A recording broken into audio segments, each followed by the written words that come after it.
Diga comigo, por favor, a fé, mais forte, pessoal, a fé caminha sobre o quê?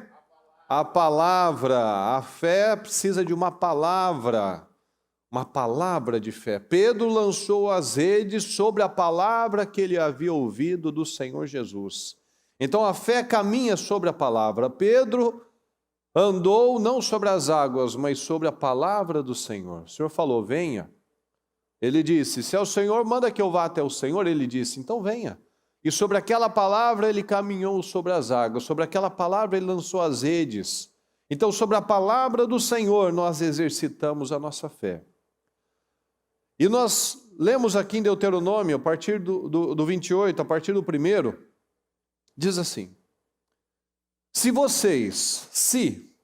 condicional, se vocês obedecerem fielmente ao Senhor, o seu Deus, e seguirem cuidadosamente todos os seus mandamentos que hoje lhes dou, o Senhor, o seu Deus, os colocará, fala comigo, muito acima de todas as nações da terra. Então nós vemos aqui a obediência. As bênçãos, na verdade, elas são condicionadas à obediência. Então o segredo para viver uma vida abençoada, fala comigo, é obedecer. A obediência que é o segredo. As pessoas buscam segredos, né? Como é que eu faço para vencer? Obedeça. Obedeça a palavra. Ah, mas parece que é tão simples. Pois é. A maioria das coisas são ordens simples, são direções simples, mas não diz que são fáceis. Então nós precisamos tomar decisões. Porque para obedecer, Jesus também obedeceu. E onde ele terminou? Na cruz. Então para obedecer eu preciso ir para a cruz. Não é obedecer porque é muito tranquilo, é muito fácil, então vou obedecer. Não, a obediência vai exigir muitos sacrifícios. Para obedecer, Abraão decidiu sacrificar o filho dele. E ele ia até o final se o anjo não tivesse interrompido. Então, para obedecer, a gente vai ter que escolher uma dor. Eu preciso amar mais a Deus do que a minha própria vida. Porque o que Jesus disse, se você quiser ser meu seguidor, meu discípulo, eu preciso negar a mim mesmo, pegar a minha cruz, aí eu posso seguir ele. Mas muitas pessoas querem seguir Jesus simplesmente ali olhando ele, carregando a cruz dele, sem carregar nada, sem carregar nenhum peso, sem abrir mão de nada. Mas não é isso que nós aprendemos. Todos os vencedores da palavra de Deus precisaram negar a si mesmos, precisaram pegar uma cruz, precisaram mostrar ao Senhor no que eles estavam acreditando. Estavam acreditando nos sentimentos, se estavam acreditando na aparência dos problemas, ou se eles estavam acreditando na palavra. E eles caminharam sobre uma palavra. Então nós precisamos escolher isso. Qual dor eu estou disposto a passar? A dor de mudar ou a dor de nunca ver mudanças na minha vida? Isso é muito triste. Porque a dor de nunca mudar, ela vem justamente de não me submeter à palavra de Deus. A dor de nunca ver coisas mudando, sempre vivendo os mesmos problemas, isso mostra que eu nunca estive disposto a realmente obedecer. Eu nunca estive disposto realmente a ver a minha fé sendo desenvolvida, caminhando sobre a palavra, fechando os olhos e não olhando para problemas, dificuldades, ameaças, sentenças, mas olhando para Deus, tendo um alvo, passando pelos processos, enxergando o alvo. José, eu sempre gosto de lembrar, ele talvez seja um dos homens da Bíblia que mais sofreram na palavra. No entanto, em todo o tempo, as reações dele mostram isso. A postura dele mostra isso. O fato dele não ter se amargurado mostra isso. Que durante todos aqueles anos de sofrimento, de injustiça, de que parecia que nada valia a pena, de que tudo estava ficando pior, ele passou pelo processo olhando para o alvo, para o resultado daqueles 2 sonhos que ele havia tido quando ele era jovem. quando ele via os astros, as estrelas, as plantações, os feixes de trigo, tudo se curvando diante dele. Então ele teve 2 sonhos, ele ficou com aqueles 2 sonhos, que ele estaria muito acima de todas as nações. Ele era o filho mais novo. E tudo aquilo aconteceu e ele viveu para ver aqueles irmãos se prostrando diante dele. Então essa é a diferença. Quando que na imaginação dele, ele, por mais fértil que fosse, quando que ele imaginaria que de escravo ele seria o segundo na hierarquia do Egito? Quando que na mente mais fértil que ele pudesse ter, ele poderia imaginar que literalmente da noite para o dia ele sairia do calabouço, de uma prisão, para estar diante do homem mais poderoso do mundo naquela época.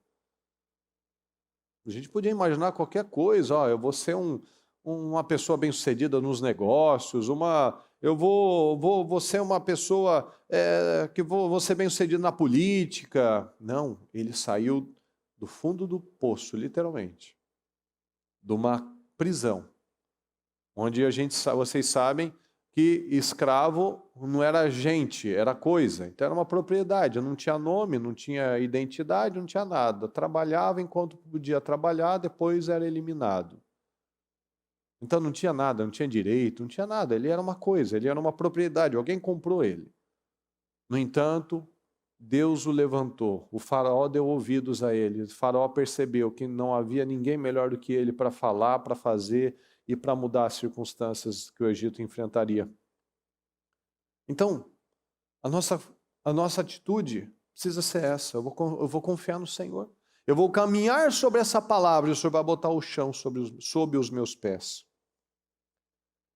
E eu continuo aqui para você, Deuteronômio 28, a partir do 2º. Todas estas bênçãos virão sobre vocês, e os acompanharão. Fala comigo, se. De novo, condicionante. Se vocês obedecerem ao Senhor, o seu Deus, vocês serão abençoados na cidade e serão abençoados no campo. Os filhos do seu ventre serão abençoados, como também as colheitas da sua terra e os bezerros e os cordeiros dos seus rebanhos. A sua cesta e a sua amassadeira serão abençoadas e vocês serão abençoados, fala comigo, por favor, em tudo o que fizerem. Em tudo o que fizerem. Então, você vai botar a mão em alguma coisa? Vai ser abençoado. Você vai se propor a fazer um negócio? Vai dar certo, se obedecer. E obedecer, a gente está vendo aqui, que não é falar, eu obedeço, Senhor, eu te amo. Não, é no dia a dia, com decisões duras. O Senhor concederá que sejam derrotados diante de vocês os inimigos que os atacarem. Virão a vocês por um caminho, por 7 fugirão. O Senhor enviará bênçãos aos seus celeiros e a tudo que as suas mãos fizerem. O Senhor vai abençoar tudo que as suas mãos fizerem. O Senhor, o seu Deus, os abençoará na terra que lhes dá. O Senhor fará de vocês o seu povo santo, conforme prometeu sob juramento, se guardarem os mandamentos do Senhor, do seu Deus, e andarem nos caminhos dele. Então, todos os povos da terra verão que vocês são chamados pelo nome do Senhor e terão medo de vocês.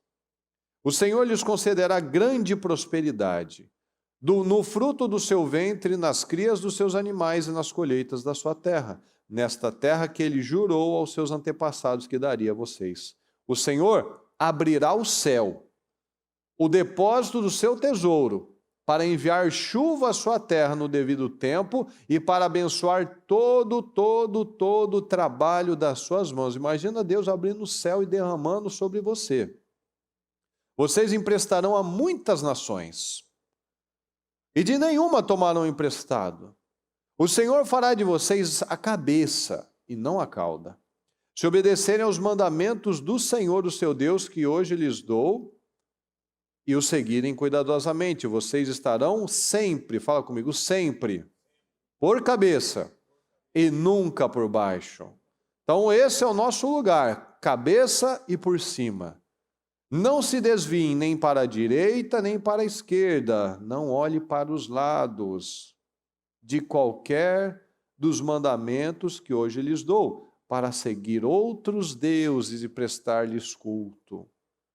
As pessoas hoje em dia não vão lá, na maioria das vezes, e levantam e compram um santo e ficam adorando um santo. Mas eles se envolvem com outros deuses, com outras prioridades.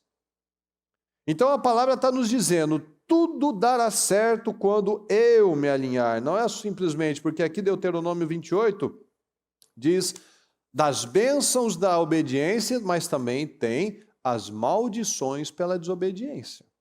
Então aqui nós lemos as bênçãos, mas se você seguir, tem as maldições.